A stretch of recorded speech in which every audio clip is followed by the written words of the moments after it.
घूमते हुए इस चाक से मनुष्य का रिश्ता सदियों पुराना है। यह मनुष्य के ऐतिहासिक विकास का साक्षी है, जिस पर सवार होकर सभ्यताएं अपनी ऊंचाइयां छूती रही हैं। तो इसी चाक का दूसरा पहलू इससे निकलने वाली उपयोगी चीजें और कलाकृतियां हैं, जो इंसान के सौंदर्य बोध का एहसास कराते हुए उसे अपनी संस्कृति और परंपरा से जोड़ती हैं। वैसे तो कुम्हार के हाथों से दिया, कोसा, कलश, कुल्हड़, घड़ा, हांडी जैसी अनगिनत रोजमर्रा की उपयोगी वस्तुओं का जन्म हुआ है। इन्हीं हाथों ने एक ऐसी नायाब और दिलकश कलाकृति को जन्म दे दिया जिसके लोग दीवाने हो गए।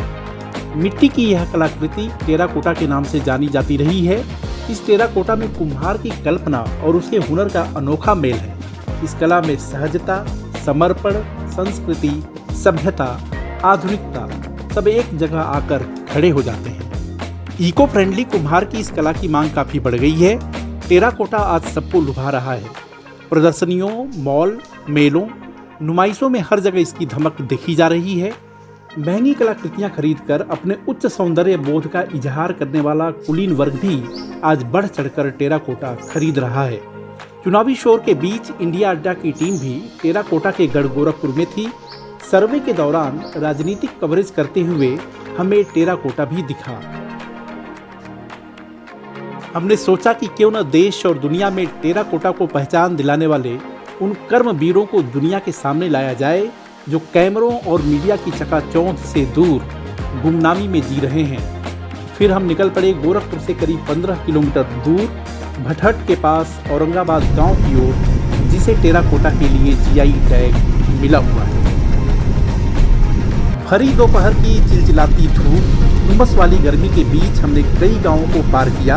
एक जगह ऐसा भी लगा कि मानो हम पंचायत सीरियल के फुलेरा गांव से गुजर रहे हैं। आखिरकार हम अपनी मंजिल तक पहुंचे।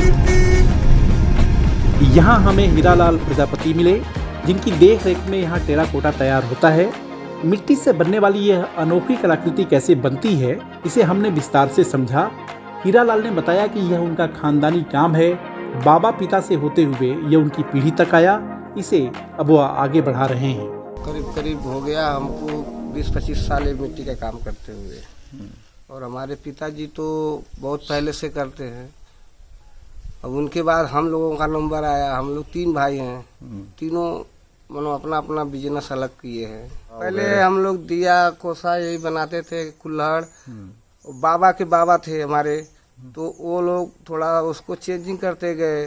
जब वो लोग चेंज किए तो हमारे पिताजी लोग भी चेंज करते गए अपने दिमाग से। उन लोगों के बाद, पिताजी के बाद हम लोग का नंबर आया। हम लोग भी थोड़ा उसको बदलते गए, ये प्रक्रिया, क्योंकि ये बहुत पुश्तैनी काम है। अब पुश्तैनी कभी चल ही आ रहा है। उन्होंने बताया कि डिमांड के हिसाब से माल तैयार करने में दिक्कत हो रही है। गर्मी का महीना है, काम बंद है। अभी नहीं, कोई निर्माण नहीं, क्योंकि बहुत गर्मी है। गर्मी में मिट्टी सूख जा रहा है। हीरालाल ने टेराकोटा के बनने, उसे पकाने, उसके रख रखाव के बारे में हमें विस्तार से समझाया और दिखाया। अच्छा, इसमें ला करके इस भट्टी इसी में लगता है, सब रख दिया जाएगा। पहले कंडा बिछाएंगे इसको। अच्छा, पहले कंडा बिछाने के बाद तब सब माल भर देंगे। अच्छा, और ऊपर से मिट्टी से ढक दिए। फिर ऊपर कंडा रख के मिट्टी से इसको बंद कर देंगे एकदम। अच्छा। भट्टी को कितनी देर तक इसको रखना? 24 घंटा। 24 घंटे पक जाता है, हाँ। फिर निकाला जाएगा। हाँ, 24 घंटे बाद। तो एक बार में कितना माल रखना पड़ता है? एक बार में कम से कम मान के चलिए 20-25 हजार का माल इसमें आएगा। अच्छा, अच्छा। इसमें ये सब बड़ा टेबल है, देखिए मोर वाला है, ये मोर वाला है, हाथी वाले हैं, वो बड़ा स्टूल है। अच्छा, ये लालटेन है, ये झूमर है, लेकिन इसमें बल्ब लग जाएगा। अच्छा, सबसे ज्यादा डिमांड किस चीज की है इस समय? ज्यादा डिमांड तो हाथी घोड़े का रखा हुआ है। हाँ, ये देखिए सब रेडी है। ये देखिए छोटा आदमी म्यूजिक मैन है, इसमें 5 तरह के रहते हैं। अच्छा, क्या है ये म्यूजिक मैन। म्यूजिक में जी। वाह। ये देखिए गणेश जी हैं छोटे में। ये देखिए इसमें भी 5 तरह के आएंगे।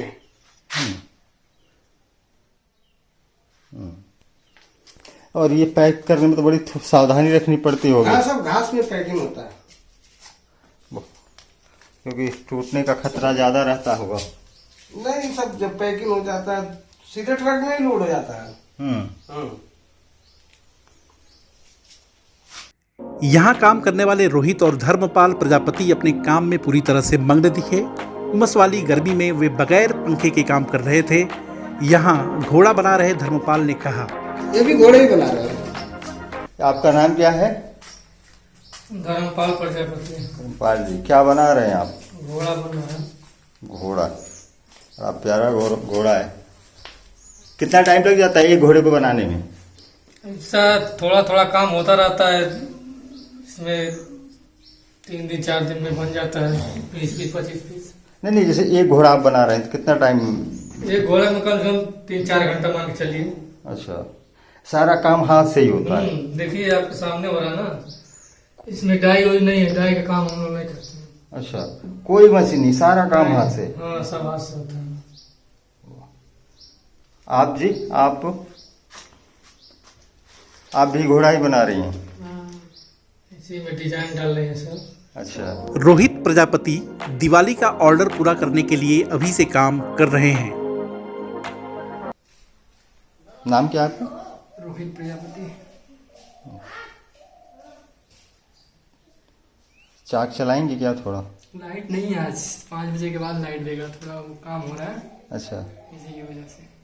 नहीं हाथ से कैसे चलता है? ये हाथ वाला छाक नहीं है। अच्छा, अब कहाँ हाथ वाला छाक रह गया, हम लोग हाथ वाला कभी चलाए नहीं, यूज ही नहीं किए अभी। कितने साल से काम कर रहे हैं? हम लोग का घर है, साल कोई मतलब नहीं। नहीं, आप बनाते कब से हैं ये? अरे जैसे होश में आए इंसान, धीरे धीरे कुछ ना करते करते भी हमारे घर के बच्चे देखिए चूल्हा बना रहे हैं, धीरे धीरे वो अपना सीख जाते हैं। अच्छा, इतनी गर्मी में गर्मी नहीं लग रही है? अभी लाइट नहीं है तो गर्मी है ना, नहीं तो अंदर फैन लगता है। वैसे भी ये गर्मी में ही काम हो सकता है, अगर ज्यादा फैन चला दे तो सूख जाएगा फिर, और सूखने से पहले बनाना भी होता है।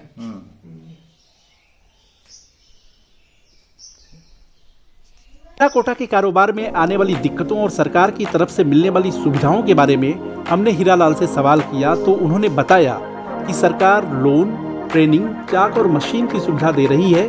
साथ ही उन्होंने सड़क, जगह और खरीदारी जैसी समस्याओं की तरफ भी इशारा किया, जिनसे उन्हें दो चार होना पड़ रहा है। अब तो सर ऐसा है कि रोड ये लोग पतला कर दिए। पहले हमारी गाड़ी 10 चक्का यहाँ आ जाती थी, आज के डेट में छोटी गाड़ी ही आना मुश्किल हो जा रहा है, और हम लोग के माल को भेजने के लिए इतनी दिक्कत कठिनाइयाँ काटना पड़ रहा है कि हम लोग ले जाके दूसरे जगह माल को इकट्ठा करके वहाँ ला देते हैं, तब हमारी गाड़ी फुल होके जाती है यहाँ से।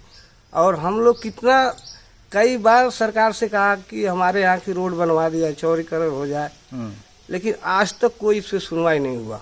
क्या कहते हैं अधिकारी? और कहते हैं हो जाएगा, बन जाएगा, चौड़ीकरण हो जाएगा। 5 साल हो गया धीरे धीरे, अभी तक कुछ नहीं हुआ। फिर गेट द्वार हम लोग कहे थे बनाने के लिए, रोड पे, मेन रोड पे गेट द्वार बना था, गेट द्वार टूट गया। मान लीजिए जो बाहर से लोग आते हैं उनको पता नहीं चलता है औरंगाबाद है कहाँ। दिक्कत तो सर हम लोग के लिए तो बहुत सी सारी दिक्कतें हैं, लेकिन सरकार कहाँ तक हम लोगों की मंशा पूरा कर पाएगी। लेकिन जो मेन चीज़ है उसको तो इनको पूरा करना चाहिए। सालाना कितने का कारोबार हो जा रहा है? सालाना साल में बहुत करेंगे तो 5 लाख रुपए का काम कर देंगे, और साल में एक बार माल बेचते हैं। ऐसा नहीं हर महीने महीने की चलो जा रहा है, कोई बात नहीं है। ऐसे नहीं मिल पा नहीं, हम लोग के मेहनत के मुताबिक तो पैसे नहीं मिलते। जो हमारे कंडक्टर हैं बाहर के लोग, वो हमसे खरीद के ले जाके वो डबल दामों में बेचते हैं। हाँ, डबल। जो मैंने देखा है, जो मतलब यहाँ आपने बताया 300-500 की चीज़ें हैं, वो जब किसी एग्जीबिशन या कहीं मॉल या बड़े बड़े चीज़ कलाकृतियों वाले प्रदर्शनी हॉल में जब नुमाइश लगाई जाती है या बेची जाती है तो उसकी कीमत 4 से 5 गुना अधिक होती है जी। तो डबल हो जाती है ना, अपना किराया भाड़ा सब जोड़ लेते हैं। यहाँ से ट्रक का भाड़ा मान लीजिए 50,000 की गाड़ी जा रही है, 5 लाख का माल जा रहा है, तो आखिर वो 50,000 रुपया तो माल ही पे जोड़ेंगे, जब तो उनका भाड़ा निकलेगा। फिर लोग चाहते हैं कि हमारा, जैसे हम लोग सामान बना रहे हैं, तो हम लोग चाहते हैं कि हर मंथली हम लोग का सामान जाता रहे। अब हम लोग बनाते हैं, 1 साल बनाएंगे, साल में एक बार जाता है। तो इससे थोड़ा कठिनाई होती है। बराबर जब ये सामान आता जाता रहता अप डाउन होता है तो उसमें मन भी कारीगरों को लगता है। हर महीने नहीं जाता है? हर महीने नहीं जाता है। धर्मपाल का कहना है कि टेराकोटा तैयार करने में बहुत मेहनत लगती है। सारा काम हाथ से होता है, लेकिन मेहनत के हिसाब से कीमत नहीं मिल रही। वे चाहते हैं कि सरकार उनकी कलाकृतियों का उचित दाम तय कर दे। इतनी गर्मी बताइए, इतनी उमस है, फिर भी आप लोग काम कर रहे क्या हैं। करें, बैठने में भी अच्छा नहीं लग रहा है। अरे आप मतलब कि जितना पैसा मिल रहा है वो काम सही नहीं है। मतलब जितना इसमें काम है पैसा नहीं है, इसमें पैसा नहीं मिल पाता है। तो इसके लिए सरकार वगैरह से आप डिमांड क्यों नहीं करते हैं? सरकार क्या वो तो कहती है, खूब नाम लेती है कि टेरिकोटा से गोरखपुर का नाम खूब फैल रहा है, योगी सरकार का नाम फैल तो रहा, लेकिन सरकार को चाहिए इसका रेट एक निर्धारित कर दे। देश और दुनिया में टेराकोटा की पहचान दिला चुके इन कारीगरों की चिंता और चाहत समझने की जरूरत है। ये अपनी कल्पना और हाथ के हुनर से एक से बढ़कर एक कलाकृतियां गढ़ रहे हैं। सरकार से थोड़ी और मदद मिल जाने पर ये मिट्टी का महल भी खड़ा कर सकते हैं। हमारे इस वीडियो को लाइक, शेयर और हमारे चैनल को सब्सक्राइब जरूर करें। धन्यवाद।